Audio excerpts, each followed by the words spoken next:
अस्सलाम वालेकुम। आज एकदम छोटा सा वीडियो बनाएंगे। सबसे पहले बात करेंगे एनआरसी के ऊपर। एनआरसी की बात करने से पहले मैं दो छोटे पॉइंट्स आपके सामने रखना चाहता हूँ। ओआईसी का नाम आपने सुना होगा, ऑर्गेनाइजेशन ऑफ इस्लामिक कोऑपरेशन। अभी 48वीं मीटिंग 48th मीटिंग जो है इनकी पाकिस्तान के अंदर 22-23 मार्च को हुई थी, जिसमें चाइना ने कश्मीर कंसर्न दिखाया था, कश्मीर के लिए कंसर्न दिखाया था।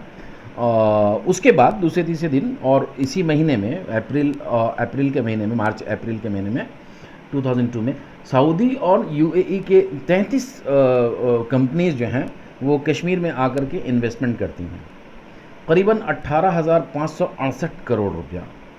और ये अमाउंट जो है वो 70,000 करोड़ तक बढ़ने की संभावना है।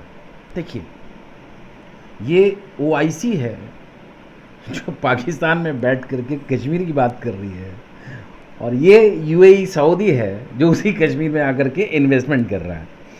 ये पब्लिक का कैसा ये लोग काटते हैं, पब्लिक को कैसा बेवकूफ़ बनाते हैं। सारा खेल जो है, अब सऊदी मोनार्क हो या नरेंद्र मोदी हो, हाँ, ये सारे जो पॉलिटिशियंस हैं, ये जो ऊपर में बैठे हुए लोग हैं, ये भाई भाई हैं।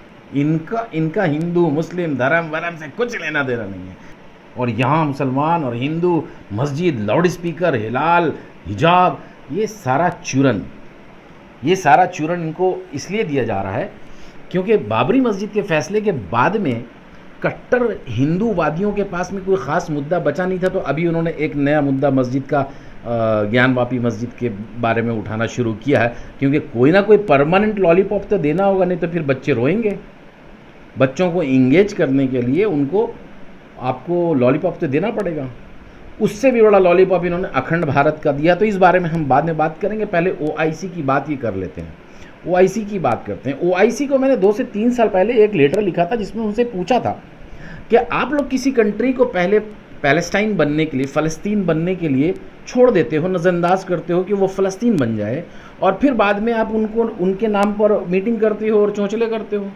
आप पहले कोई स्टेप क्यों नहीं लेते हो? जब while you can do something you should do, तब तो आप कुछ भी नहीं करते हो। तो उनका क्या रिप्लाई आया पता है? ठेंगा। अब आते हैं एनआरसी पर। देखिए, पूरी दुनिया में आप ईरान चले जाइए, आप सऊदी चले जाइए, आप पाकिस्तान चले जाइए, इवन बांग्लादेश चले जाइए, ऑलमोस्ट दुनिया की, मतलब यूरोप कंट्री को तो छोड़िए, दुनिया की सारी कंट्री में एक सिस्टम है। रेवण जैसे होता है ना, कि एक किसान के पास में बहुत सारी मवेशी है, तो उन मवेशियों को टैग लगाते हैं, उनके ऊपर नंबर लगा देते हैं कि फलाना फलाना फलाना फलाना फलाना, मार्क कर देते हैं उसको। सिर्फ हिंदुस्तान की पब्लिक वो भेड़ थी जिसके ऊपर मार्क प्रॉपर नहीं था, तो उस मार्क को पूरा करने के लिए पहले आधार कार्ड आया। आधार कार्ड से मार्क तो हो गया, काफ़ी हद तक डेटा कलेक्ट हो गया। अगर ये एनआरसी को ऐसा पोर्ट्रे न करें जैसे कि एनआरसी से मुसलमानों को बहुत प्रॉब्लम होने वाली है, तो फिर पब्लिक जो हिंदुस्तान की 90 करोड़ की लॉलीपॉप पब्लिक है, उनको टेंशन हो जाएगी कि यार ये बैठे बैठाए हमारा इतना सारा डेटा क्यों ले रहे हो यार, ये बैठे बैठाए हमारे सामने इतना सारा प्रॉब्लम क्यों कर रहे हो कि ये कागज़ बना, वो कागज़ बना। हमारे पास है वोटर आईडी, हमारे पास पासपोर्ट है, हमारे पास पैन कार्ड है, हमारे पास आधार है, हमको और कोई डेटा की ज़रूरत नहीं है, और किसी किस्म की आईडी की ज़रूरत नहीं है, हमारे पास ड्राइविंग लाइसेंस है। तो ये लोग आखिर जमा कैसे होते? पब्लिक पेपर दिखाने के लिए, पेपर बनाने के लिए तैयार कैसे होती? उसका एकमात्र तरीका था कि ऐसा प्रिटेंड करो कि भैया एनआरसी से मुसलमानों की बहुत बुरी हालत होने वाली है। अब ये अगर इनको मुसलमान बोलना होता तो ये बोलते हैं बांग्लादेशी, रोहिंग्या। तो अब सब लोग पेपर बनाने के लिए बिल्कुल तैयार हो गए, बोले हाँ हाँ ये तो बड़ी अच्छी बात है। अब इसमें कुछ पॉइंट नोट करने की है।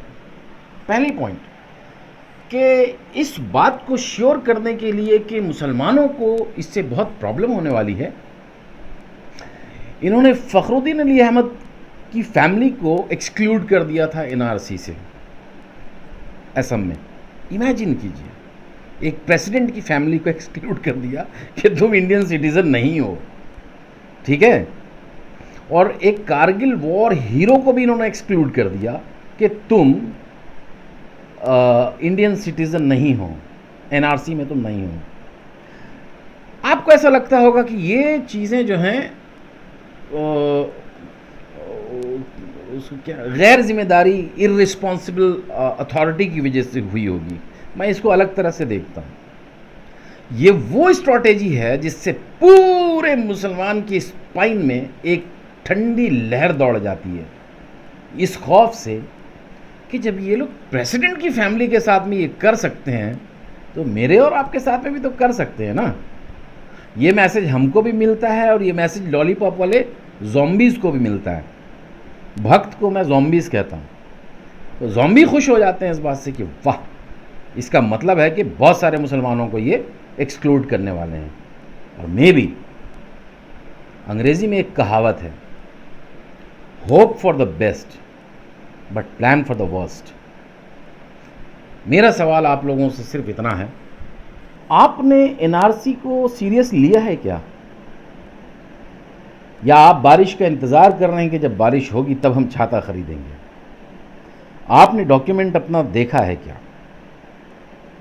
प्लीज़ अपने अपने शहरों में ज़रा सीरियसली सुनिए इस बात को।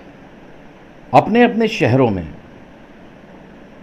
आपके मोहल्लों में एक ऐसी जगह है जहाँ से 99% मुस्लिम जुड़ा होता है, और वो जगह है मस्जिद। हर मस्जिद में उस मोहल्ले के लोगों के अपने कुछ ना कुछ जानकार होते हैं। हर मस्जिद में एक लॉयर बिठाइए जो मशवरा दे कि हमको अपने डॉक्यूमेंट्स को ठीक करने के लिए क्या करना होगा और कैसे करना होगा। अगर इसके लिए पैसा खर्च हो तो कीजिए, ये ज़रूरी है। आप हिलाल, हिजाब, मीट, तरबूज, अजान, लाउड स्पीकर इसमें उलझाए जा रहे हैं। अगर कल को एनआरसी में प्रॉब्लम क्रिएट हो जाती है, आपको क्या लगता है कौन होगा बोलने वाला? कौन लड़ेगा आपकी तरफ से? कौन बात करेगा? आप बात करेंगे? किससे? सुप्रीम कोर्ट से?